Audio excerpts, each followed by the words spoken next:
Hi everyone, how are you all? I hope you are good. So today we will be solving the question largest odd number in a string. It's a very simple question. Let's see what is this question saying. So you are given a string num representing a large integer.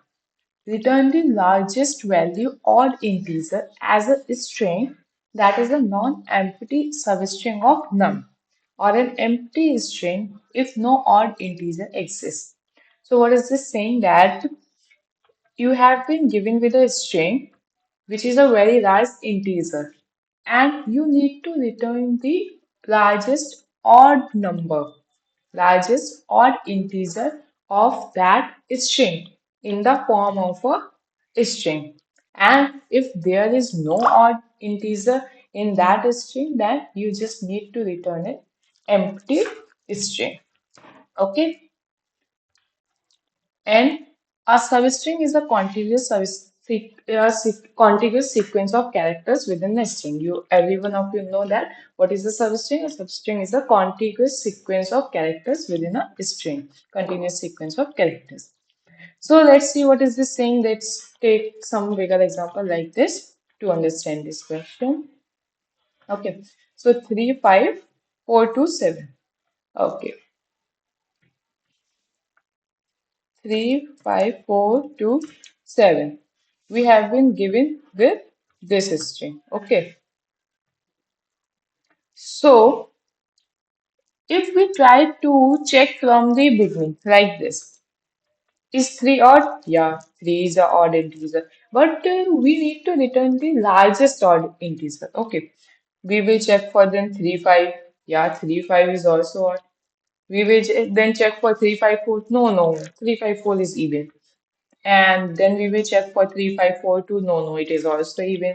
Then we will check for 3542 7. Yeah, it's odd because now you can see that how are we are checking whether the integer is odd or not? If its last digit is odd, like 35 was odd because 5 was odd. 354 was even because 4 was even. 35427 was odd because 7 was odd. So, how we will check whether a large integer is odd or not? If its last integer, if its last digit is odd, then the integer is odd. And if its last digit is even, then the integer is also even. So we need to return the largest odd integer. So we can check from the back. Let's see. Because if we are checking from the front, then in the worst case, we need to check for the complete string. We need to iterate the complete string. But what if we will check from the back, right? If 7 is an odd number, then yeah, why the contiguous sequence till 7 is also an odd number because it is ending with 7 and 7 is an odd integer. I hope you get that if we will iterate from the back and if that integer is odd, then then the integer ending with that number is also odd. Let's see what I am saying. Let's try to code this. Right? First of all, I will store the length of our integer, length of our string int n, and that's it. As I said, we will be traversing from the back because in worst case, if we are traversing from the front, so in worst case, we will need to traverse the whole string. So we will traverse from the back. So we will traverse till I is greater than or equals to 0. Okay. So if that number is odd, okay. So if that number is odd, it means that digit divided by modulo by 2 gives us remainder 1. So yeah, if that integer is odd, then we can simply return our that substring ending with that integer. So how we will get that substring?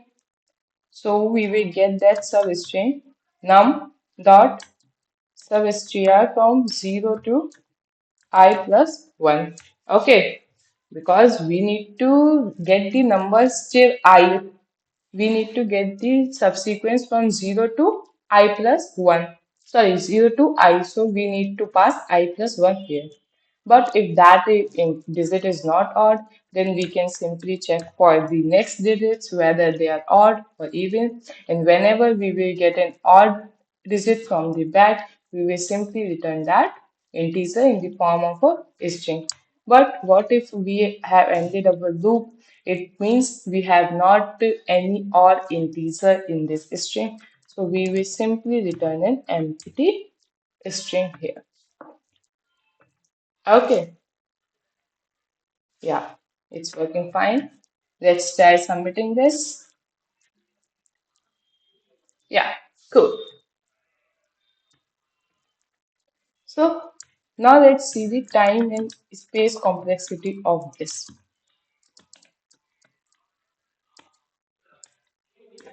As we are just iterating the whole string, so its time complexity will be simply big O of n, which where n is the length of the string. And as we are not using any extra space here, so its space complexity will be big O of 1, which is a constant. Okay, so I hope you get this question. It was a very easy question. If you still have any doubts, you can post in the comment section. I will surely answer them. Thank you guys. Bye bye. See you soon with the next video. Bye bye, guys.